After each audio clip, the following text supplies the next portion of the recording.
Watching your birdies? Yep, he's going in to feed the babies.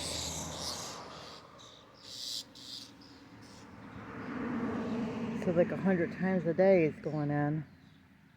Well, they ought to be big fat babies in here. Well, we only saw one though, right? Or do you think? Do you think there's more in there? We can't tell really. No, they're not very big. That is split in half for 2 nests, one on each end. So The other side's the English sparrow. yeah. And that birdhouse is like 40 years old, you say? Yeah, because you said Karen was a baby. Yeah, Karen was a baby when I made it. Karen is Clay's oldest girl. She's over 40 now. And we're sitting here watching the bees. Our favorite pastime. There he is, Clay the bee man. No, I'm not a bee man. I'm not a professional, but I know enough to to do it to keep them alive. Now I have a bee near me. Well, they'll come around you anyways. If you've got perfume on, they'll be smelling you. One head butted me yesterday because I got too close. If the soap you're using to shower with is floral scented, they'll smell around you then too. So if you're going to work with bees, you're better off not shower in the morning that you're working on until you're all done. Say what now? Why do they headbutt? That's to let you know you're too close to their hive. They just ram into you. Yeah, they don't headbutt you. They just The guard bees. They give you a pretty hard tap though, enough that you know it's there. So this is the view we have right here, guys. See how close that birdhouse is? And we're sitting here and clear as clay. I like to watch them bring all that pollen in.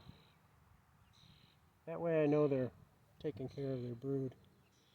Because they got to have the pollen, they have to have the nectar to make the bee bread. That's their ingredients for bee bread. What now? Nectar and pollen is bee bread? They mix it and chew it up, and then they feed it to their babies. If they're going to make a queen, they have to make royal jelly to feed her. She gets the good stuff. They get hamburger and she gets lobster. And all the bees are females or males? They're all females except for the drones. The drones are the male bees. And do they make honey or do anything? No, they just mate with the queen and let the worker bees feed them. Now they don't even feed themselves. Now some of these questions, guys, it's like the woman does all the work and the male gets all the benefits, but in the month of October, he won't be getting any benefits because all them females workers will kick him out of the nest. He'll be down on the ground. You'll see all the males get kicked out. He'll starve to death because there's nobody to feed him. And then the wasps will come and take the bodies away to feed their young. Now we want to talk about why these beehives are high off the ground. We may have covered this in another video, I don't know. But why are they so high off the ground? There's no frames in those top boxes right now. There's a feeder that has sugar water in it so that they can make more wax to make more honeycomb for now until they get when the bottom boxes have got the nukes in them, which is five frames of bees, honey, and nectar and brood, and there's 5 empty frames on each side of them. So when they get those started to get filled up, they'll make honeycomb on those frames. And when they almost get it filled up, I'll take that top box off and put another box with frames in it so that they can go up higher with their brood. And they'll take the sugar water away. By that time, they'll be bringing in enough supplies to feed the army. And then the box, so that's the bottom box, has the frames in. The next one has, which is called the super. Yeah, well, it's not. That one's not a super. That's a big box too, which is going to be one of my bases, but right now I'm using it to put the sugar water in, so that they got a place to, they can go up through the bottom and get their sugar water to bring down to the bottom to work on the honeycomb. Okay, so now I think you may have misunderstood me. See how the frame is touching the bottom of the whole base where you build the frames? Why do we? I'm asking him some of these questions I know, some I don't know the answers to, but I'm asking him so you guys can understand why we do what we do. Why are these actually the tarp, and then the legs, and then up to the hive? Why is that stand so high? Well, because And compared to having it so close to the ground, like what if you have it close to the ground, what'll happen is predators. One of the biggest predators of bees is skunks. Now what the skunks will do if it's close to the ground, they'll put their front feet up onto that landing board.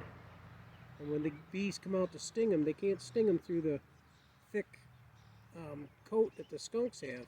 And the skunks will eat the bees as fast as they come out of the hive.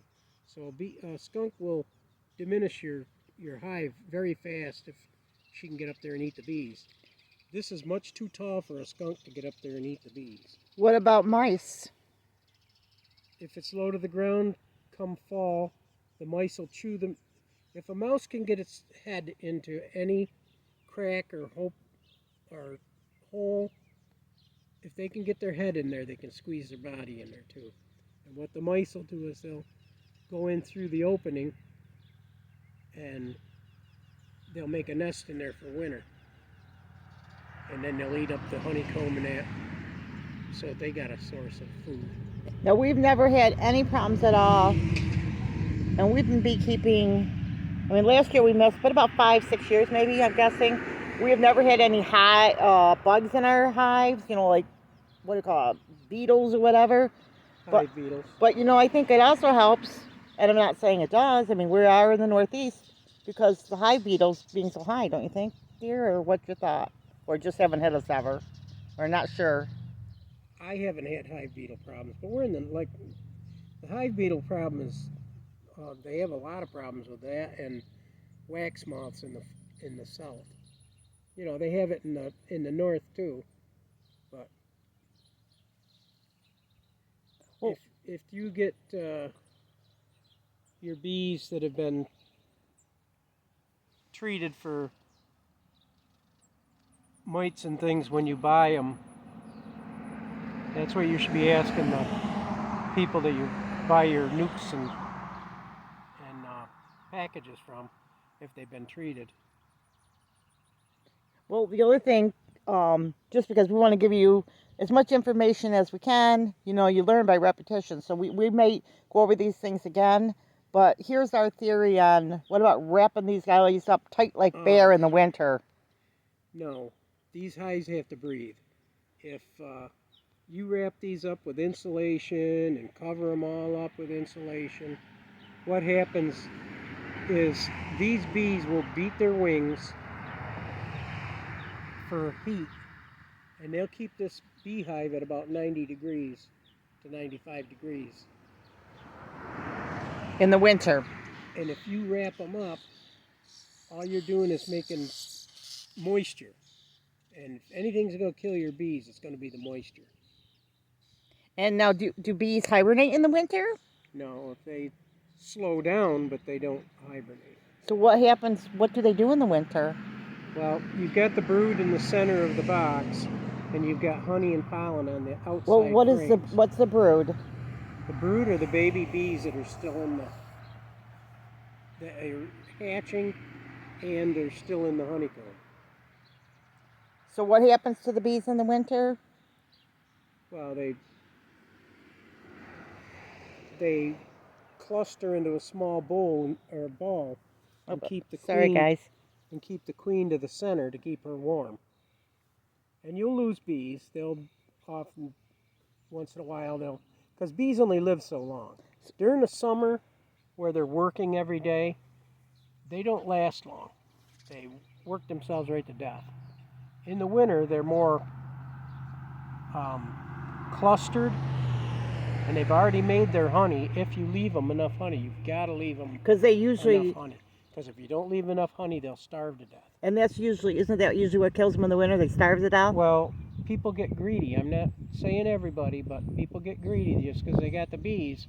They think they can take all their honey and they can make more before winter. Well, it doesn't.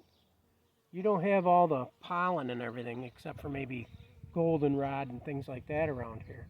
You don't have the flowers and stuff to for them to build back all the stuff they need. So if you're going to take honey, don't take all their honey. Take a little bit for yourself, and make sure that that box, that honey super, is full so that they've got it to get them through the winter.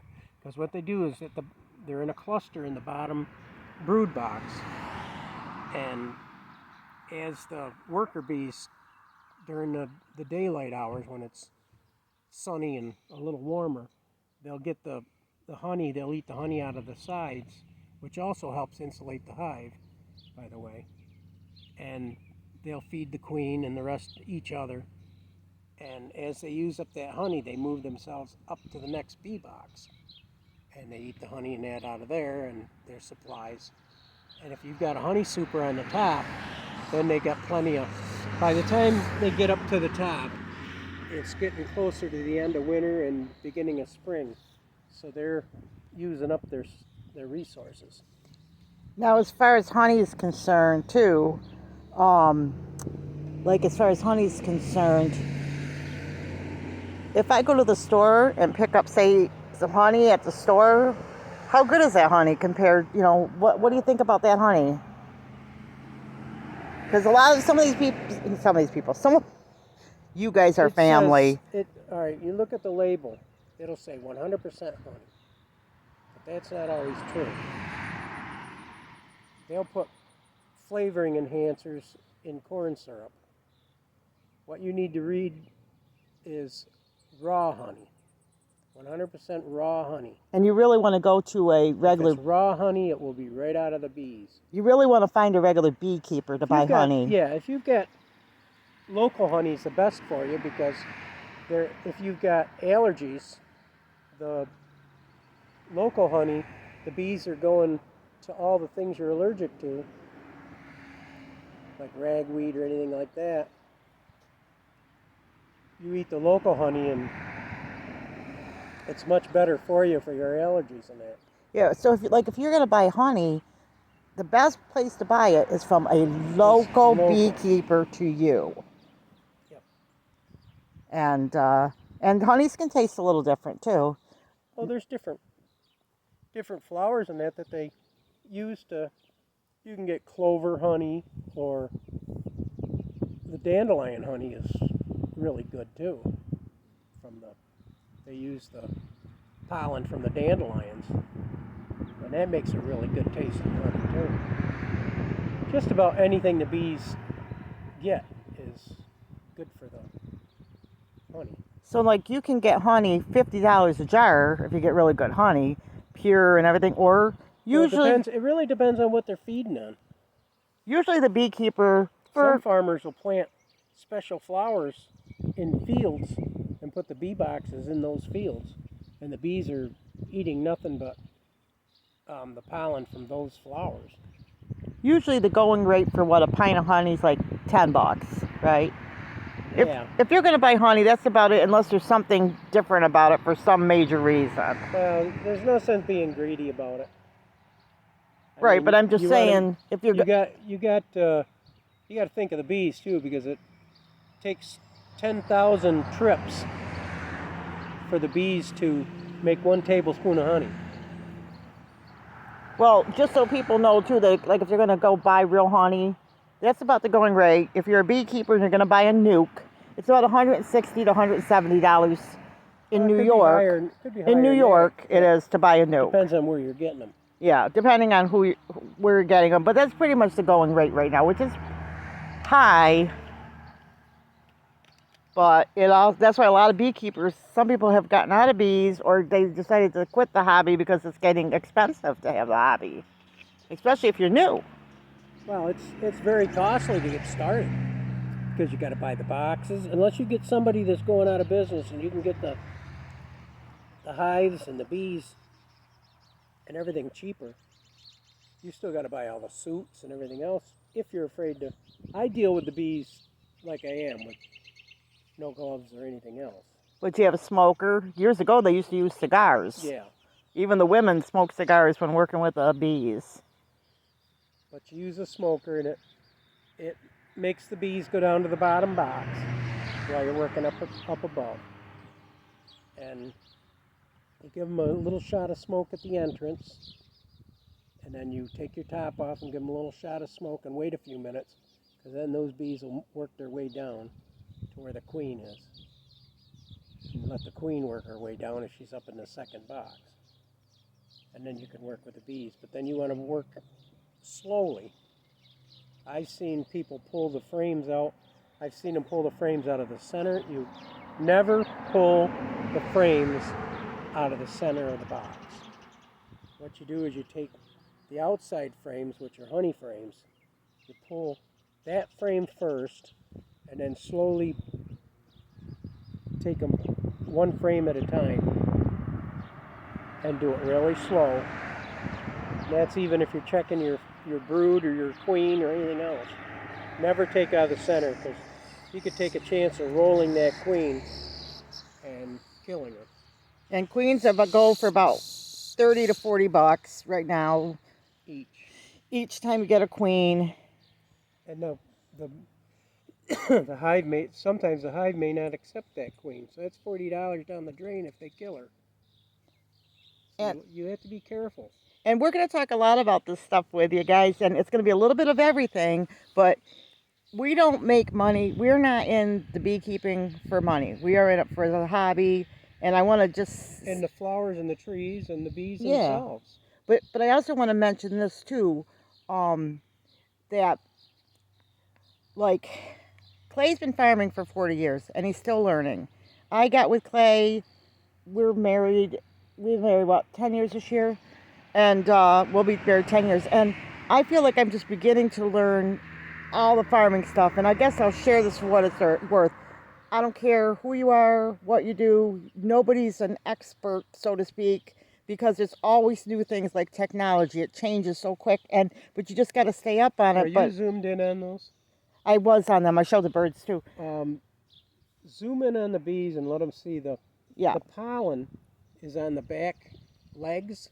They call it a pollen basket. They collect the pollen on the back legs, and they take it into the hive. If you watch carefully, you'll see yellow dots and orange dots, sometimes white, going into the beehive. If you look at the door of the bees, you'll see them as they go in. You'll see yellow and orange going into the hives. But we want you guys to be able to... That's to let you know that they're collecting pollen for their young. But if you're into beekeeping, and especially if you want to raise bees, watch everybody, learn as much as you can, and just really study them, because it's just, you're only at the tip of the iceberg with the bees. You know what I mean?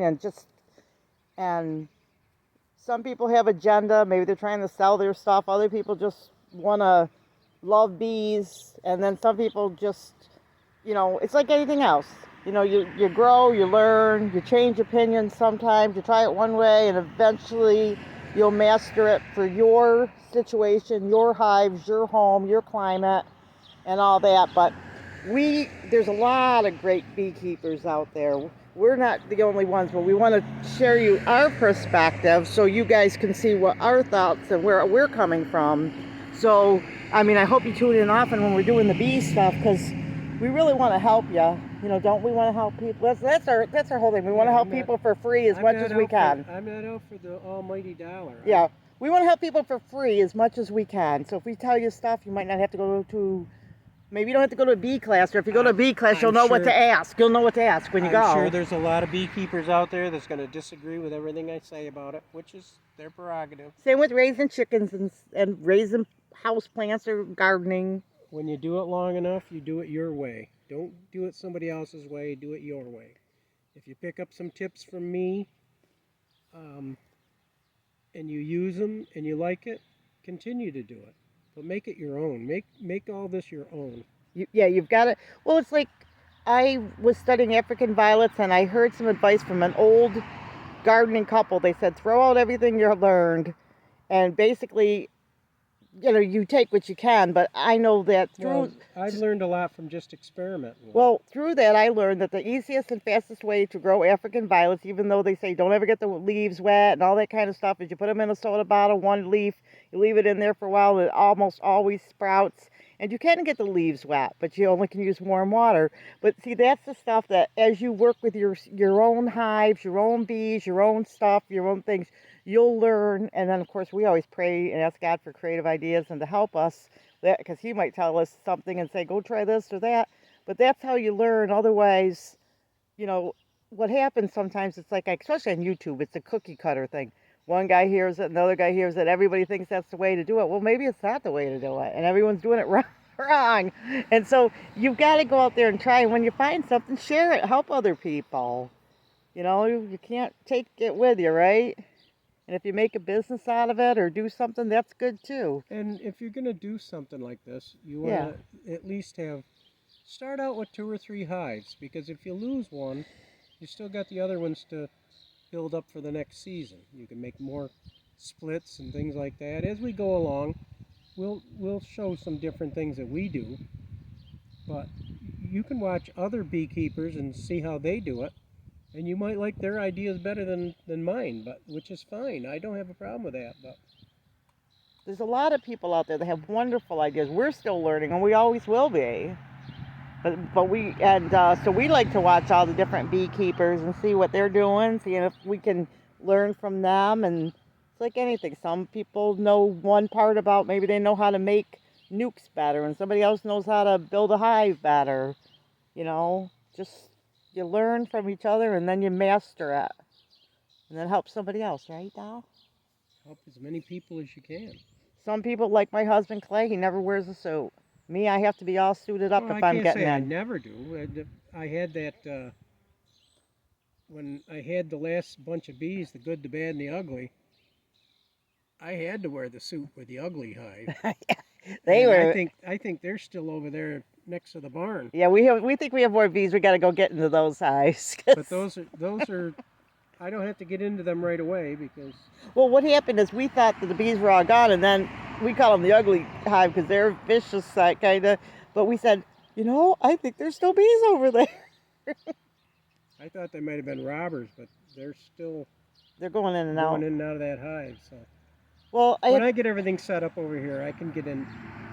I want to clean up that mess over there, anyways, with all the weeds. So. The beauty. Little at a time. They're thriving, they'll keep on thriving. Well, the beauty of beekeeping is Clay had some surgeries done. I had broke. If you watched our videos, I got my wrist broke 2 times last year. So last year we were already playing catch up, but then with me out of commission. So now, and we thought the bees from the year before were gone because of the construction, but now it's like, well, wouldn't that be a blessing that if we had those hives too? So we'll let you guys know as we work over that way. But you can keep bees. If some people don't open them up for 10 years, which is not good, but they can still go. They get packed in there, and they've already swarmed 2 or 3 times. Yeah, you want to get into them at least. You want to be into them on a regular beekeeping. And you probably hear the term swarm. What happens is when they get overcrowded, the queen decides that she needs more space to lay eggs. So what she'll do is she'll take she'll lay eggs into, it's a queen cell, and it looks like a peanut with a hole in the end. She'll lay an egg in there, and the bees will start making a new queen in that queen cell. And when that queen cell gets capped, when they start growing, because what they do is they put royal jelly into that queen cell so that that egg can continue, and larva can I'm getting tongue tied. Contribute? No. Continue I'm sorry. to make her a queen. Once that queen cell is capped, and sometimes they'll make 3 or 4 queen cells, she'll take half the hive and they'll swarm. They'll leave. They'll go up in a tree somewhere with a big ball of just bees. And that's where a lot of people get their or they'll go to like a bee trap. If you bait the bee trap with the pheromones. Which is one way. And that's what the swarm does. And It's a bee the trap. old hive that she left will only have half the bees in it, some brood, some eggs, and the new queen, and they'll have drone brood. And another video will show you what drone brood looks like. But the new queen will hatch about the same time the drones do. She'll fly out, and all the drones from all the beehives in the area will mate. She'll mate with several drones. And they all die after And they mate after with the her. drones mate, they die. And then she'll, if she's lucky, and gets back to the hive she hatched in, she will become a laying queen. And it'll start the hive back up. She'll have half the bees, so they've got the room to continue going. And you might have them swarm 2 or 3 times a year. But if you